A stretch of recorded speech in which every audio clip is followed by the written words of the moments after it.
है। ये आप देखें कि इसमें हमने अपनी बुक्स डाल कर रखी हुई हैं और ये वो बुक्स हैं जो मेरी मोस्ट फेवरेट हैं, जिनको मैं डेली बेसिस पर कभी कभार पढ़ लेती हूँ। तो इस तरह से आप एक ऑर्गेनाइज़र में अपनी बुक्स को भी रख सकते हैं। उसके अलावा आप ऑर्गेनाइज़र में अपनी डेली बेसिस पर यूज़ होने वाली क्रीम्स वगैरह, लोशंस वगैरह और जो भी आपकी नेसेसरी आइटम्स होती हैं, आप उनको रख सकते हैं। अस्सलाम वालेकुम जी, आई होप आप सब ठीक ठाक होंगे और अल्लाह के फजलो करम से आप सबका रमज़ानुल मुबारक का महीना बहुत ही अच्छा गुजर रहा होगा। आज हमने सोचा कि आपके लिए एक व्लॉग लेकर आएँ, जिसमें हम आपको कुछ ऑर्गेनाइज़र्स बनाने का तरीका बताएंगे कि आप खाली जो घी के डब्बे आपके घर में आते हैं, या जिनको आप कॉटन्स कह सकते हैं, जिन कॉटन्स के अंदर चीज़ें आती हैं पैकिंग वाले जो होते हैं, उनको आप ऑर्गेनाइज़र्स किस तरह से बना सकते हैं। और घर से ही आपने रॉ मटेरियल लेना है, कोई भी चीज़ आपको मार्केट से मंगवाने की ज़रूरत नहीं है। जो चीज़ें आपके घर में अवेलेबल हों, आपने उन्हीं को यूज़ करके ऑर्गेनाइज़र्स बनाने हैं। तो सबसे पहले हम ये घी का डब्बा लेंगे, इसके ऊपर हमने मेजरमेंट करके यहाँ से पेन के साथ जो है निशान लगा लिया है पूरे डब्बे के ऊपर। और इसके साथ मज़े की बात यह कि हम एक ऑर्गेनाइज़र नहीं, दो ऑर्गेनाइज़र आपको बनाकर दिखाएंगे। यहाँ से मुझे थोड़ी सी मेजरमेंट ख़राब हो गई थी, तो आपने ये नीचे वाली जो लाइन है इसको फोकस करना है। सेम मेजरमेंट जो इस साइड पे रखी है वही हमने डब्बे की दूसरी साइड पर भी रखी है। साथ में हम इसको कवर करने के लिए जो इस पर शीट चढ़ाएंगे, वो मेरे पास घर में एक ग्लेस पेपर जिसको हम कहते हैं वो पड़ा हुआ था, और पिंक कलर का। साथ में एक ये लेस का मेरे पास पीस था, तो मैंने सोचा कि इसके साथ ही इसकी डेकोरेशन हम लोग कर लेंगे।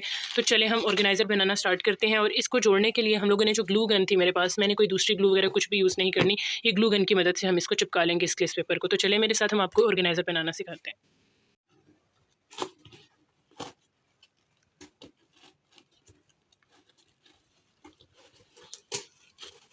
जी, तो कटिंग हम इसकी अब कर चुके हैं और बहुत ही आसानी से। मैंने मेरा कटर सही से काम नहीं कर रहा था, इसलिए मैंने ये इसके चाकू की मदद से इसकी कटिंग कर ली है, क्योंकि कटर का जो ब्लेड था वो थोड़ा सा रफ़ हो चुका था, जिसकी वजह से मैंने इसके साथ कटिंग की है। तो आपने परेशान बिल्कुल भी नहीं होना, जो चीज़ें आपके पास घर में अवेलेबल हों आप उन्हीं के साथ कर लिया करें। और ये मैंने इसकी कटिंग की है, तो कुछ इस तरह की शेप इसकी आ गई है। और ये आप देखें कि जो इसका अपोजिट ऊपर का हिस्सा था वो हमने इसके साथ जब अटैच हुआ हुआ जो इसके साथ से उतारा है, तो वो अब नीचे हम रखेंगे तो वो दूसरा ऑर्गेनाइज़र बन जाएगा। अब हम इनको कवर करने के लिए ग्लेस पेपर की मदद से इनके ऊपर शीट चढ़ाएंगे।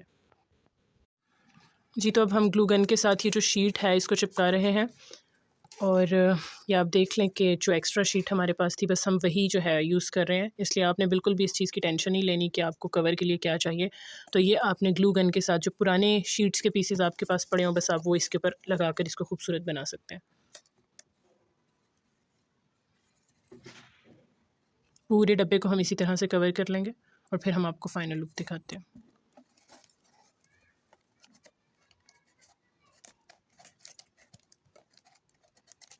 इसी तरह हम इसकी अब साइड्स पे भी शीट को चिपका लेंगे।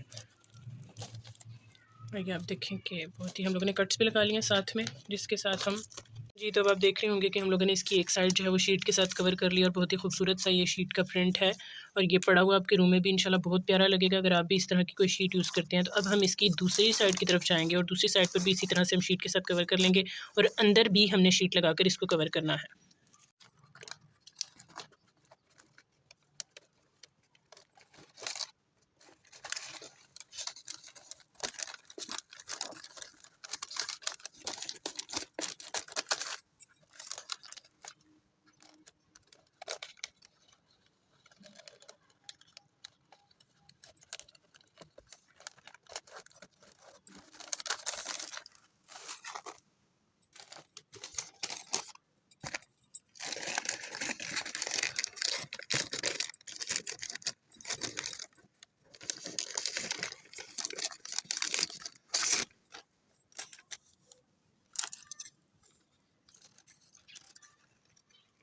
जी, तो अल्हम्दुलिल्लाह बहुत ही प्यारा सा ऑर्गेनाइज़र हमने तैयार कर लिया। और ये देखें कि हमने कितनी प्यारी शीट इसके ऊपर लगाई है और इस टाइम पर ये कितनी खूबसूरत लग रही है। और इसी तरह हमने अंदर भी जो इसके कलर लगाया था वो भी बहुत सूट कर रहा है इस पे। तो इसमें हमने अपनी जो ज़रूरत की चीज़ें हैं वो रख ली हैं। आपके बेड पर, साइड टेबल पर आप अक्सर ऐसी चीज़ें रखते हैं जो आपकी सुबह और शाम यूज़ की चीज़ें होती हैं। तो मैं भी जो चीज़ें यूज़ करती थी, जैसे मेरे हैंड्स फ्री हो गए, अर्के गुलाब हो गया, उसके अलावा मुझे परफ्यूम्स का शौक है, तो मैंने अपने जो फ़ेवरेट परफ्यूम्स हैं वो इसके अंदर रख लिए हैं। साथ में जो मैंने सेंट्स और ऊद वगैरह जो यूज़ करती हूँ वो मैंने साथ में रख लिया। इसके अलावा टूथपिक्स वगैरह रख ली हैं। और बालों के लिए तेल मैं आपको ज़रूर कहूँगी कि ज़रूर लगाएं, अपने बालों की केयर किया करें। तो ये मैंने अपना हेयर ऑयल जो है वो भी साथ में रख लिया। उसके अलावा ये आपका लोशन जो आप डेली बेसिस पे यूज़ करते हैं, क्योंकि सर्दियों के वेदर में वैसे भी आपको पता है कि वो ड्राइनेस हो जाती है, तो आपका लोशन, उसके अलावा आपका बॉडी स्प्रे। तो ये वो चीज़ें हैं जो आप डेली बेसिस पर यूज़ करते हैं। अपने ऑर्गेनाइज़र में रखकर आप अपने साइड टेबल पर रख सकते हैं। जी, तो हमारा दूसरा ऑर्गेनाइज़र भी बहुत खूबसूरत से पिंक कलर में हमने तैयार कर लिया है। ये आप देखें कि इसमें हमने अपनी बुक्स डाल कर रखी हुई हैं और ये वो बुक्स हैं जो मेरी मोस्ट फेवरेट हैं, जिनको मैं डेली बेसिस पर कभी-कभार पढ़ लेती हूँ। तो इस तरह से आप एक ऑर्गेनाइज़र में अपनी बुक्स को भी रख सकते हैं। उसके अलावा आप ऑर्गेनाइज़र में अपनी डेली बेसिस पर यूज़ होने वाली क्रीम्स वगैरह, लोशंस वगैरह और जो भी आपकी नेसेसरी आइटम्स होती हैं, आप उनको रख सकते हैं। तो इस वीडियो के साथ मुझे दीजिए इजाज़त। इंशाल्लाह एक अच्छे से व्लॉग के साथ और एक अच्छे से आइडिया के साथ फिर से आपकी खिदमत में हाज़िर होंगे। तब तक के लिए अल्लाह हाफ़िज़।